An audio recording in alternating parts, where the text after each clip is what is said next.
how good does it feel to be back in the win column for the first time since 2021, right?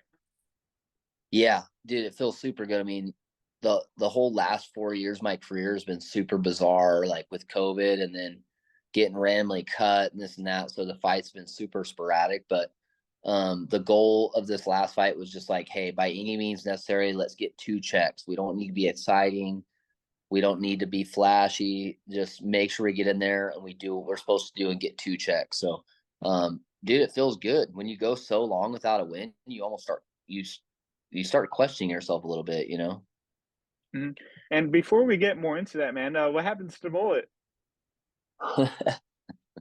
Mullet was a COVID thing, and yeah, dude, everybody loved it. Like, I didn't think when I had it, people really like cared or liked it, but then after I cut it, then I finally started hearing people like, "Oh, dude, you cut your hair," you know. So, um, yeah, we all have to grow up at some point, I guess. Yeah, is it ever gonna come back or? I've been slightly thinking about it, but I'm 33 years old now. Something about like rocking a mullet at 33 just like doesn't really jive with me. You know, I'm not 28, 29 years old anymore. So, um, but hey, never say never. I've been thinking about it a little bit. Sounds good. Sounds good. Yeah, when I get to that age, I'll probably have to cut mine off, as you can see. Yeah, Um, yours looks good. The problem with mine is it's so pin straight that I have to get it permed in order for it to look even okay. So that's part of the hesitation on my part too.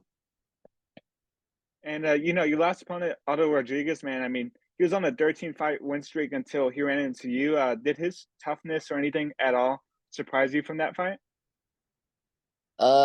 Nothing necessarily surprised me because I kind of go in, with like a very open mind as far as like, hey, sometimes because sometimes you think X, Y, and Z, and then you get in there and it's not how you think, or things don't play out how you think. So I just was like, hey, this guy is me, the toughest guy I've ever fought. Like I had that in my head, and he was tough. Like I came close to finishing him in the second, but it's really hard to finish super tough guys like him. He was super durable and a couple tactical errors on my part, and I probably could have finished that fight, but nothing necessarily surprised me.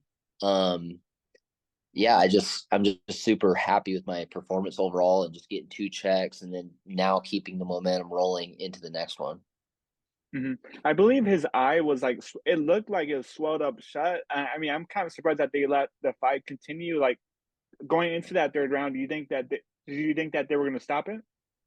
No, I didn't think they were going to. So, in fact, the ref usually has you go stand off to the side, and I didn't. I went right back to where the starting spot was. And in my head, I was like, we're fighting this third round. It's not stopping. Because the last thing I want to do is start kind of celebrating my head, like, oh, yay, the fight's over. And then have them go, nope, third round, we're going, you know? So I just put it in my head, like, hey, it's not getting stopped. And lo and behold, it didn't. It's really hard in a pro fight for them to stop it just for swelling, to be honest. Like usually for them to stop a fight, it's got to be bleeding in the eye and hindering vision. And so I just figured in that situation, they probably weren't going to. Hmm. I saw that you wrote on your Instagram that you didn't know where your career was headed. Was there any thoughts of retirement after the last fight in of last year? Well, yeah, because see, I'm not like I'm just at the stage of my life where I'm not gonna go back to the local circuit. Like I'm not gonna go back and fight for A1 Combat or LFA. Like the money's just not there for me. Like at this stage, my in the game, like where I'm at, and just everything else, I'm like, dude, I'm just not willing to do that. So for me, it's PFL or bust. I didn't really think they would be call me back necessarily, um, and they're not in any hurry to let me know whether they're going to bring me back either. Sometimes they probably didn't even know until early this year, probably right before they decided to call me. So it was kind of a situation where it was like, hey, if they call me, great. If not, I'm at peace with that, I guess. And they luckily called me back. And so for me, it was like I just flipped a switch. It was like, okay, switch is on. I'm fighting. It's go time. Like I legit got the call from my manager. I think it was the 1st of February. And after I got off the phone with him, I went on like a 6 mile run, just kind of instinctually, It was like, hey, it's go time. It's time to go. It's time to get ready. So yeah, I'm just happy with how everything kind of turned out. Mhm. Yeah, like, talk to me about how has your relationship with the PFL been? How has that been in recent years, and has it kind of been difficult at times to navigate your career? Oh, it's been super difficult. So in early 2020, I had a different management, and I suggested, hey, why don't we go the PFL route? I like the product they're producing. I like the format. I like the possibility of the money I could make there. And he reached out and he got me signed on with them initially. Had a great, and then they said, oh, hey, we're not fighting in 2020. So I was like, you know what? I would rather wait a year and secure my spot than get get out of this contract and fight for LFA or something like that. So I just decided, hey, I'm going to do construction in 2020. So I grew the mullet out, didn't get a haircut, did construction, learned some trades. And then, yeah, in 2021, I had two great fights. And then in 2022, I got cut out of nowhere, but my same old management agency got new guys signed on. So to me, it was just kind of a red flag. It was like, hey, where's the transparency? What's going on here? Lo and behold, I ended up signing with an in-house agency within Team Alpha Male, and there were some muddy waters, I guess, between PFL and I. Like they thought that I had said certain things, etc. And so I actually reached out and talked to Ray Cepho directly. And was just like, hey, I don't know what was said between you and my old management or what supposedly I said or this and that. I never talked bad about PFL ever until you guys cut me. When they cut me, I went in on Instagram kind of immaturely. And I just talked to him man to man and we just ironed everything out. And I feel like myself and everyone behind the scenes PFL are on great terms. Everything's much better when you actually talk in person. You don't have someone talking for you. So that's the case now is that I have a voice and I talk for myself. Mhm. Do you feel happy with this alternate spot? I mean, I feel like given your how your first 2 fights went in the promotion, how fun they were, they would give you, like, a spot in the, the featherweight standings, but are you kind of happy with the spot that they put you in? Yeah, I'm fine, man. Hey, beggars can't be choosers. I mean, I'm coming off two losses, and yeah, they're coming off of two world champions. I get that because whenever I say I'm coming off two losses, people go, "I know, but they're the best," and I'm like, it doesn't matter. It's still two losses, right? So, yeah, beggars can't be choosers, man. I was happy with what they gave me, and this could lead to better opportunities in the future. So, yeah, man, fighting in the alternate spot and getting paid really well is much better than just being at home and saying that my fight career is done, not on my own terms. So yeah, I'm happy with where I'm at.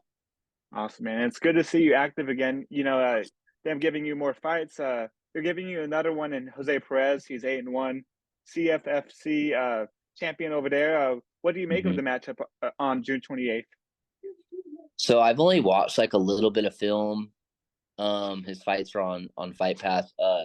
Super tough guy. He's got a good gas tank. Looks like he has good jiu-jitsu, really good basic boxing. Um, I'm excited for the matchup, man. I'm a bad matchup for anybody, and this is gonna be the hardest fight of his life. He knows that. So I'm excited for the matchup. I'm excited to get back in there, just keep the momentum I have rolling. I was in really good shape for my last fight and be even better shape for this fight. So I'm just building my skills. I've never been able to build on momentum like this since 2021. All I've had like little one shot pop opportunities here and there. So um, like I said, I'm just excited to keep the momentum rolling. I saw that in your last fight, man. I mean, you showed some skills on the feet. Who do you attribute your boxing skills to? Dude, so I've had like I've had coaches for like a year here, year there, like within the team, but then sometimes they leave, whatever. This last fight camp, someone who I've actually been working with a ton the last year is a buddy of mine who he never fought pro. He fought as an amateur. He had like a 500 record as an amateur, but he's very intelligent. And he was like, "Hey, man, I'm not going to try and change your style. Like, you have a certain body style, you have a certain style of fighting. We don't need to change that, but we need to refine a lot of things." And he actually moved up to Paradise, the town I'm in. He's my only resource up here. He's a teacher, so he's off every evening. So I could literally call him and be like, hey, I only got one workout in Sacramento instead of two. Can we hit mitts tonight? And he's there for me. He never says no. And we just go over the little micro details that I specifically need to work on. And it's paid huge dividends for me. Like I got to be honest, much of my career, I haven't had many one-on-one coaches that were just like down to help me per se. It's kind of been on me. I've had to, join team practices, and I'm only do team practices, and every once in a while hit mitts with this person or that. But yeah, my buddy, his name's Willie Boatwright. He's helped me a ton. Awesome, man. And do you feel like a fighter like Kamaru Usman, who started out wrestling but found a love for his hands, do you kind of feel like that? Yeah, I do, but as I've gotten older, as I've gotten older and I've gotten more experience, I've also been intelligent in terms of like when I didn't win the Ultimate Fighter is because I fell in love too much with my hands and I got away from my wrestling.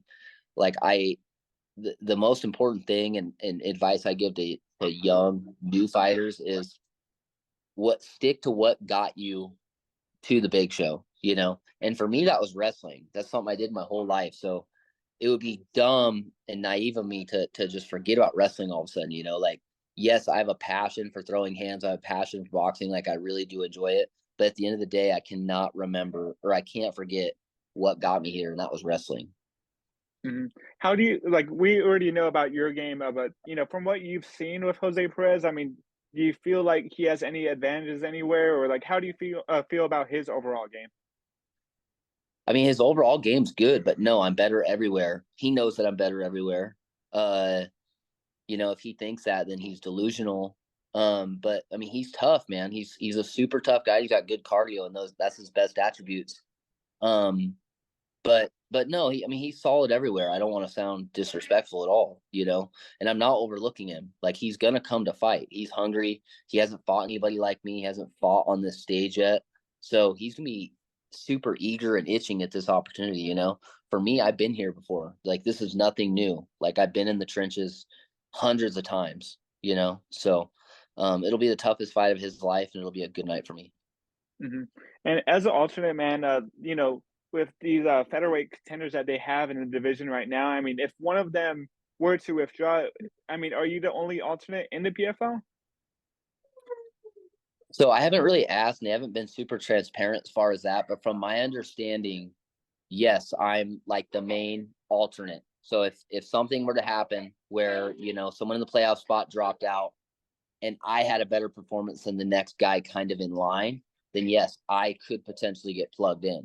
So I have that in mind. Like it's not like these fights don't count for anything. They do. They count. They really do count for something. And I have to go out there. I have to put on good performances, and be prepared to jump into a playoff spot in August, I believe. So yeah, I definitely have that in the back of my mind. And if you go 2-0 in 2024, do you think the plan would be, hey, let's have Tyler Diamond join the next season in 2025, right? I firmly believe so. Yeah. So even if I don't get a playoff spot, what's on the line is them inserting me into the roster next year. Like, how could they deny me if I have two really good performances? So yeah, there's no cons in me being an alternate. So my friends, they were all annoyed. They're like, "What? Why are you an alternate? Why aren't you in the season?" It's like, hey, calm down, calm down. I'm still getting paid. I'm still fighting.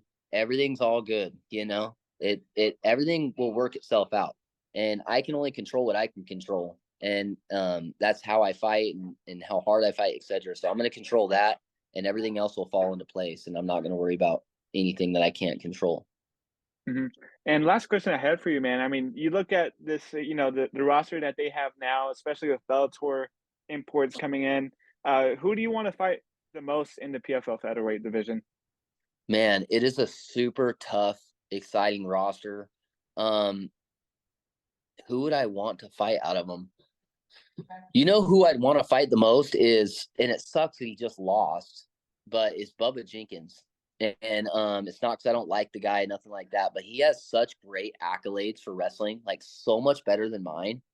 And I know that I would beat the guy, that it would just be a super great win for me and my resume. I mean, you're talking a multiple time All-American national champion, and then a guy who was 5 seconds away from making the national tournament. So, I mean, just two completely different levels as far as our accolades in wrestling. But this is fighting, and I'm a better fighter than Bubba is. So, yeah, I wouldn't mind getting that matchup. That'd be really fun. Awesome, man. Yeah, I would love to see a wrestler versus wrestler. I mean, and when you have those kind of matchups, like sometimes they just stand and trade off each other because. Oh, but I'd imagine that you would want to, test your wrestling against him, right? Yeah, I would. I think that, MMA wrestling is completely different. Like, there's guys in the room that didn't wrestle hardly at all, and they're freaking tough to take down, And then there's guys that come into the room that are D1 All-Americans, and I'll blow them off their feet. It's just it's just a different game when you're standing there with your hands up. So, yeah, I think it'd be a super intriguing matchup between him and I. Awesome, man. Well, I think that's all the questions I had for you, Tyler. Is there anything that you want to say to the fans out there watching?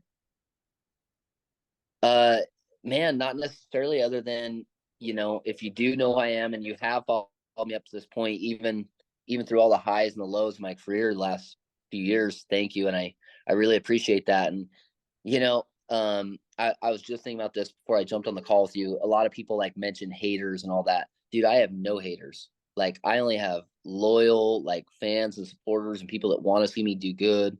And that's really awesome. So I appreciate all those people, and um, yeah, I appreciate the opportunity to be with the PFL. Like, I feel very grateful, and overall, man, I'm just blessed. I got everything good is going on in my life, so I'm very happy.